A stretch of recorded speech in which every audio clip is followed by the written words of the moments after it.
Hello friends, मैं हूं doctor अंकित Jain. Last video में हमने वेटनरी बायोलॉजी हिस्ट्री को स्टडी किया था। नाउ इस वीडियो में विरियन मॉर्फोलॉजी को डिस्कस करेंगे। ये सारे लेक्चर्स मैं वेटनरी बायोलॉजी की बुक मर्फी से बना रहा हूं, तो hope you will learn a lot of from this book.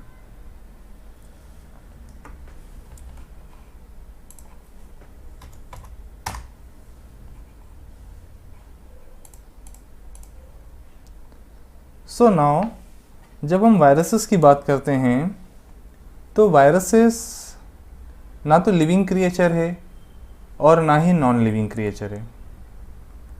Viruses को खुद की मशीनरी चलाने के लिए एक होस्ट रिक्वायर्ड होता है।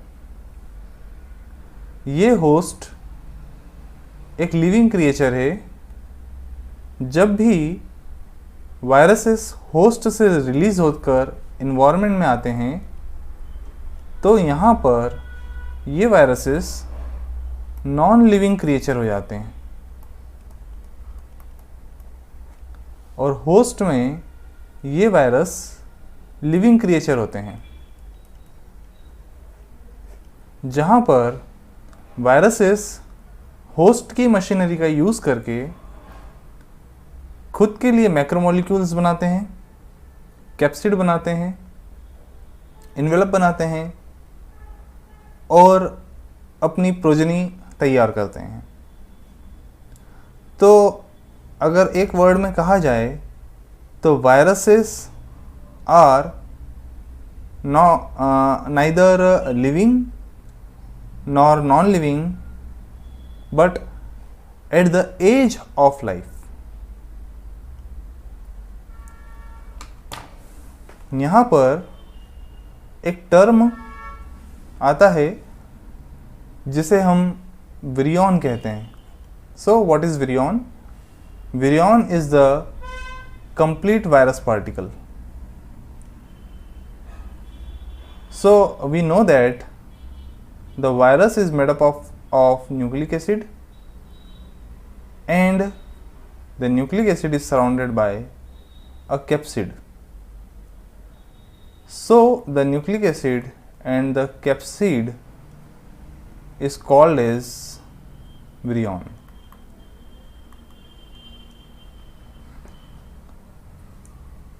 इसके अलावा दो टर्म यहाँ और आते हैं। The first one is the virioid and the second one is the prion. So what is the virioid? Virioid is noted earlier consists of a naked RNA molecule that is infectious. And the what is prion? The prion is the agent of spongiform encephalopathies which consist of an infectious protein with no associated nucleic acid. So इन तीनों के बीच में क्या difference है ये हम समझते हैं। जो विरियंस होते हैं, यदि हम विरियंस की बात करें तो virions are nucleic acid and covered by a capsid. Okay, what is viroid? Virioid is basically a infectious naked RNA particle. And what is prions? Prions are basically infectious protein. Okay, especially used in case of spongiform encephalopathies. तो ये हमें तीनों term याद रखना है कि virions capsid और nucleic acid का बना होता है और इसको हम कंप्लीट वायरस पार्टिकल को विरियन कहते हैं। विरियोइड इन्फेक्शियस आरएनए एजेंट है और प्रायोन इन्फेक्शियस प्रोटीन पार्टिकल है। Now comes to the virion morphology. सबसे पहले लोफ्लार एंड फ्रोच ने इन 1898 यूरोप में foot and mouth disease virus के ऊपर स्टडी किया था। उन्हें उस समय ये नहीं पता था कि foot and mouth disease virus क्या है, but they simply demonstrate that this is a filtrable agent by which the disease is caused। उन्होंने ये देखा कि एक फिल्टर से जब उन्होंने इस इन्फेक्शियस एजेंट को पास किया तो बैक्टीरिया फिल्टर के ऊपर रह गए, लेकिन ये एजेंट फिल्टर होकर के फिल्टर पेपर से नीचे आ गया। उन्होंने इस एजेंट को फिल्ट्रेबल वायरसेस कहा। सो इन 1898 ये ऑब्जेक्टिव आता है, ओटी ऑब्जेक्टिव ये आते ही आता है। इसे हमें याद रखना है कि लोफ्लार एंड फ्रोच ने सबसे पहले फिल्ट्रेबल वायरस का डिमॉन्स्ट्रेशन किया था इन case of foot and mouth disease virus. इसके बाद में एक्चुअली जो वायरसेस होते हैं they are very tiny particles, they cannot visualize easily with light microscope, but the pox viruses are the largest viruses and ये easily light microscope से देखे जा सकते हैं, but they required special dark field optics। तो ये question हमेशा आता है कि the largest virus is the pox virus, और इसका जो साइज़ है वो है 300 नैनोमीटर। ये भी बहुत इम्पॉर्टेंट है। एंड यदि हम लार्जेस्ट की बात कर रहे हैं जो कि पॉक्स वायरसेस है, pox viruses in case of vertebrates, इसको आप बिल्कुल भी मिसअंडरस्टैंड मत करना कि पॉक्स वायरस हमेशा ही लार्जेस्ट है। The pox virus is largest in case of vertebrates. In case of vertebrates the smallest virus is circovirus and the circovirus is about 17 to 22 nanometre in size. ये आपको हमेशा याद रखना है और ये भी ऑब्जेक्टिव में हमेशा पूछा जाता है। एक क्वेश्चन और आता है कि viruses are ultra microscopic agent. ये भी एक ऑब्जेक्टिव है जो हमेशा पूछा जाता है, तो ये भी आपको हमेशा याद रखना है कि viruses are ultra microscopic agent. तो अब हम बात करें कि जो वायरसेस हैं वो वेरी टाइनी पार्टिकल्स हैं, तो इसमें एक बहुत ही अच्छा टेबल दिया हुआ है कि यदि हम ये जानते हैं कि 1 मीटर में 100 सेंटीमीटर होते हैं, तो इसको हम 10⁻⁻² कहेंगे। तो 1 मीटर का लगभग एक एडल्ट ह्यूमन हो सकता है जो कि लगभग 2 मीटर तक का होता है। इससे छोटा जो है, यदि हम 1 सेंटीमीटर की बात करें तो एडिस इजिप्टी एक एडल्ट मॉस्किटो है जिसका साइज़ 1 सेंटीमीटर तक का होता है। 1 मिलीमीटर की बात करें तो एक्सोडिस स्केपुलरिस एक टिक है जिसका निम्फल स्टेज 1 mm का होता है। इसके बाद 10⁻⁻⁶ की बात करें, इसको हम कहते हैं micrometre. Okay, 10⁻⁻⁶ is equal to 1 micrometre. तो 10⁻⁻⁶ 1 माइक्रोमीटर की बात करें तो ये एक ऐसा साइज़ है जिसे हम लाइट माइक्रोस्कोप से इजीली देख सकते हैं। तो एक क्वेश्चन यहाँ पर ये आता है कि what is the resolution power of a light microscope. तो लाइट माइक्रोस्कोप का रिजोल्यूशन होता है 0.3 माइक्रोमीटर।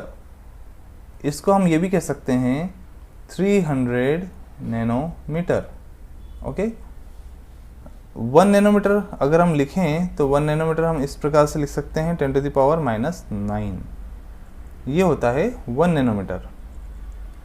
और इस रिजोल्यूशन पावर पर हम पॉक्स वायरस को डार्क फील्ड ऑप्टिक्स की हेल्प से लाइट माइक्रोस्कोप में देख सकते हैं, because the pox viruses having the size 300 nanometre.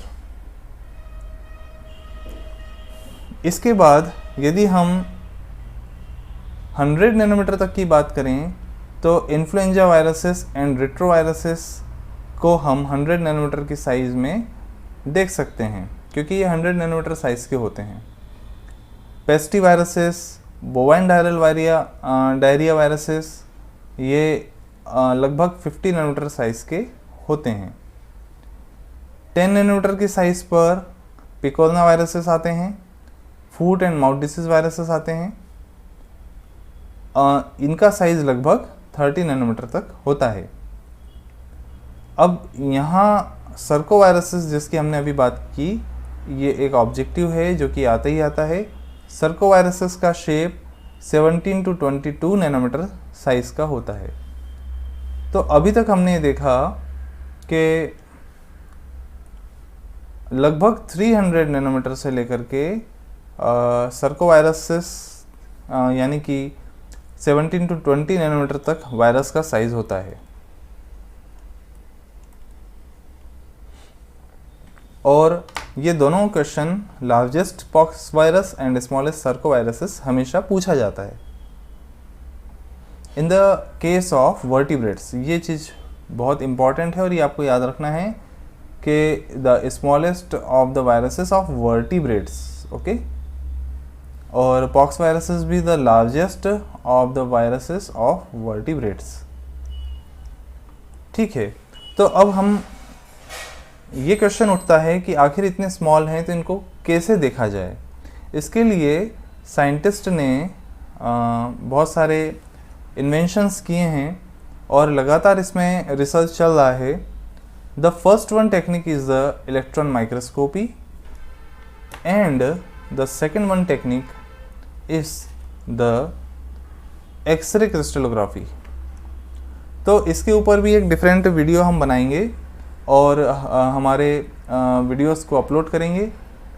हम यहाँ केवल इतना देख लेते हैं कि इलेक्ट्रॉन माइक्रोस्कोपी से किस टाइप से वायरस का स्टडी किया और इलेक्ट्रॉन माइक्रोस्कोपी में किस टाइप से एडवांसमेंट हुआ है। So in case of electron microscopy Ruska ने सबसे पहले in 1939 to 1941 ultra microscopic agent यानी कि वायरस का माइक्रोस्कोपिक स्टडी किया और इसमें सबसे पहली जो मेथड यूज़ की गई वो थी मेटल शेडोइंग। ये पहली टेक्निक थी जिसको रचका ने 1939 से 1941 में यूज़ की थी। बट मेटल शेडोइंग में सपोज़ कीजिए कि एक मेटल है, यहाँ एक वायरस है और मेटल की शेडो इसके ऊपर पड़ रही है, ये इस टाइप से कुछ रहेगी। तो यहाँ पर जो शेडो बनेगी वायरस की, वो वायरस की शेडो एक सफिशिएंट स्टडी नहीं थी क्योंकि हम सिर्फ वायरस का शेडो ही देख रहे थे। तो इसके बाद 1950 में अल्ट्रा थिन सेक्शनिंग का यूज़ हुआ। ओके, सो ये सेकेंड टेक्निक है ultra thin sectioning. Ultra thin sectioning में वायरस के जो पार्टिकल्स थे उसका सेक्शनिंग किया गया और सेक्शनिंग करके उसे देखा गया। इसके बाद 1959 में जो थर्ड टेक्निक आई वो थर्ड टेक्निक थी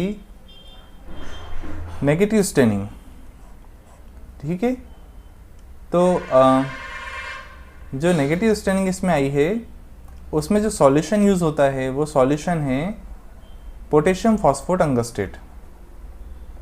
ये एक ऑब्जेक्टिव है और ये हमेशा आता है, हमेशा पूछा जाता है, इसलिए हमें इसको याद रखना है कि इलेक्ट्रॉन माइक्रोस्कोपी की जो नेगेटिव स्टेनिंग होती है उस नेगेटिव स्टेनिंग में यूज़ होने वाला जो कंपाउंड जो सॉल्यूशन है वो है पोटेशियम फॉस्फोट अंगस्टेट।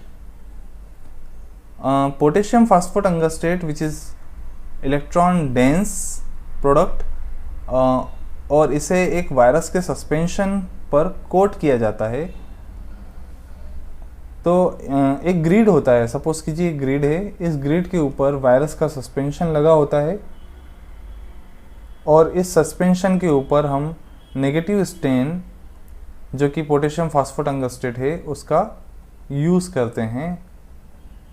ओके, और इस पर इसको इलेक्ट्रॉन माइक्रोस्कोपी से देखा जाता है। ओके, सो ये हमारी थर्ड टेक्निक थी जो 1959 में डेवलप हुई और 1959 में पोटेशियम फास्फोटंगस्टेट नेगेटिव स्टेन का यूज़ किया गया। तो यहाँ साइंटिस्ट ने ये सोचा कि कहीं ना कहीं स्टेनिंग करके हम वायरस को देख सकते हैं। तो पहले मेटल शेडोइंग जिसमें हमने केवल वायरस की छाया को देखा, शेडो को देखा, देन उसके बाद हमने उस वायरस का अल्ट्रा थिन सेक्शनिंग कटिंग करी। कटिंग करने के बाद में हमें ऐसा लगा कि नहीं अभी भी बहुत कुछ इसके स्ट्रक्चर्स छूट रहे हैं, तो इसको हमने नेगेटिव स्टेन उसके ऊपर स्टेनिंग करना चालू करा वायरस के ऊपर, और वायरस के ऊपर स्टेनिंग करके हमने सोचा कि इससे अब कुछ दिखेगा।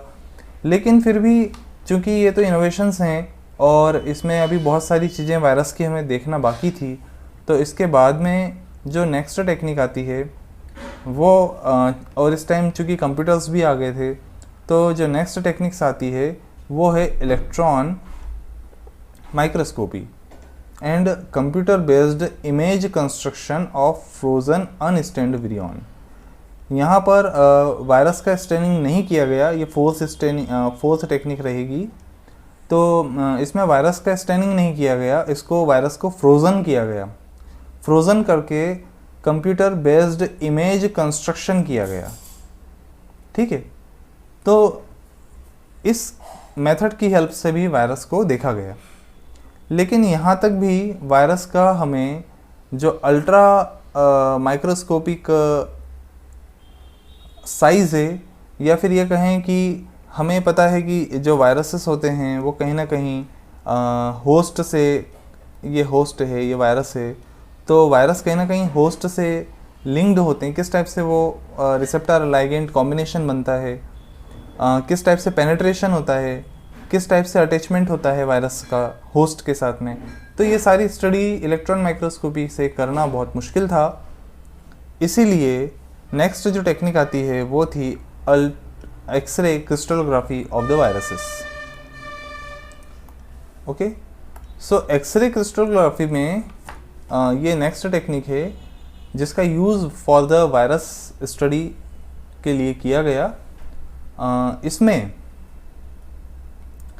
विरियन का ऑर्गेनाइजेशन कैसा है, उसके बाद विरियन की असेंबली कैसी है, मतलब किस टाइप से उसका कैप्सिड और न्यूक्लिक एसिड बना होता है, किस टाइप से उसका अरेंजमेंट होता है, उसके बाद location of antigenic sites on the surface of virion, एक वायरस के ऊपर किस टाइप से अलग अलग उसके एंटीजेनिक पैटर्न्स होते हैं, aspects of virion attachment and penetration into the cell, किसी होस्ट के अंदर कोई वायरस किस टाइप से अटैच होता है और किस टाइप से पेनिट्रेट करता है और होस्ट के अंदर जाता है। तो ये सारी study X-ray crystallography of the viruses इससे पॉसिबल हुई। इसमें बेसिकली जो बीटा बैरल डोमेन्स हैं और जो अल्फ़ा हेलिकल्स हैं इनको देखा जाता है। तो इसके लिए मैं एक सेपरेट वीडियो बनाऊंगा। अभी हम केवल इतना समझ लें कि वायरस को इलेक्ट्रॉन माइक्रोस्कोपी के बाद जो सेकेंड टेक्निक थी वो एक्सरे क्रिस्टलोग्राफी थी जिससे देखा गया। एक्सरे क्रिस्टलोग्राफी मेनली बेस्ड है डिफ्रैक्शन पैटर्न पर। वायरस के ऊपर जब एक्सरे की बीम डाली जाती है तो बीम डालने के बाद में जो उसकी डिफ्रैक्शन एनालिसिस है उससे पता लगाया जाता है कि वायरस किस टाइप का साइज़ और शेप का है। जैसे कि ये वायरस है और ये एक्सरे की बीम है, तो एक्सरे की बीम इस पे डालने के बाद में इसका डिफ्रैक्शन होता है। तो ये जो डिफ्रैक्शन पैटर्न है इसका स्टडी किया जाता है, एक्सरे का डिफ्रैक्शन एनालिसिस किया जाता है और इस बेसिस पर देखा जाता है कि वायरस का शेप एंड साइज़ कैसा है। अभी रिसेंटली जो ब्लूटंग वायरस है इसका ही इंटायर ब्लूटंग वायरस का एक्सरे क्रिस्टलोग्राफिक एनालिसिस 1997 में हुआ है। तो यदि क्वेश्चन आता है कि अभी रिसेंटली एक्सरे क्रिस्टलोग्राफी से किसका रिसेंट एनालिसिस हुआ है, तो वो है ब्लूटंग वायरस। ब्लूटंग वायरस का एनालिसिस 1997 में एक्सरे क्रिस्टलोग्राफी से हुआ है। अभी हम इसके कुछ फोटोग्राफ्स की स्टडी करते हैं। देखिए, जैसे कि ये जो फोटोग्राफ्स हैं ये नेगेटिव स्टेनिंग के हैं। इलेक्ट्रॉन माइक्रोस्कोपी में जो नेगेटिव स्टेनिंग था उसके लिए गए हैं। इसके बाद इन फोटोज़ के बाद आते हैं, तो ये आप फोटोग्राफ्स देख सकते हैं। ये अल्ट्रा थिन सेक्शनिंग के फोटोग्राफ हैं।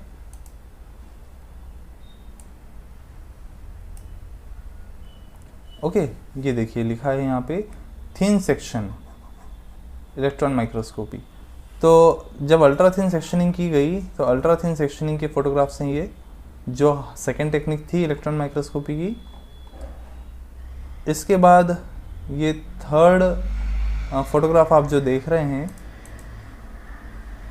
ये जो फ्रोज़न टेक्निक थी क्रायो इलेक्ट्रॉन माइक्रोस्कोपी। तो ये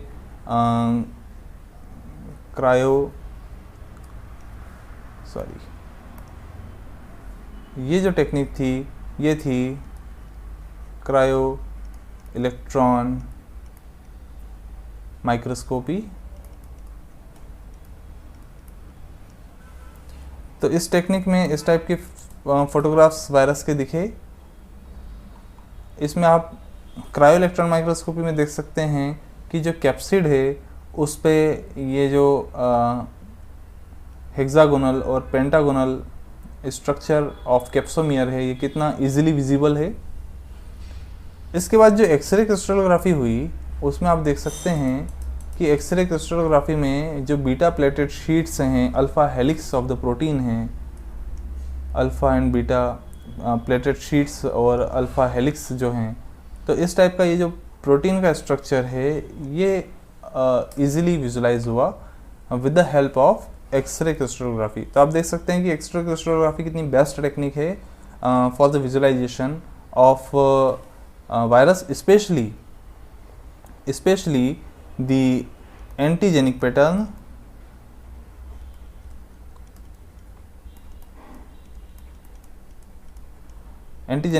of the virus, second penetration,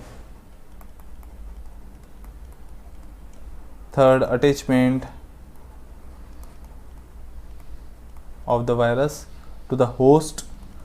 सो ये सारी जो प्रोसीजर्स हैं उसके लिए जो एंटीजेनिक साइट्स हैं उसको विजुलाइजेशन करने के लिए भी X-ray crystallography is the best technique. तो फ्रेंड्स, आज के लिए इतना ही।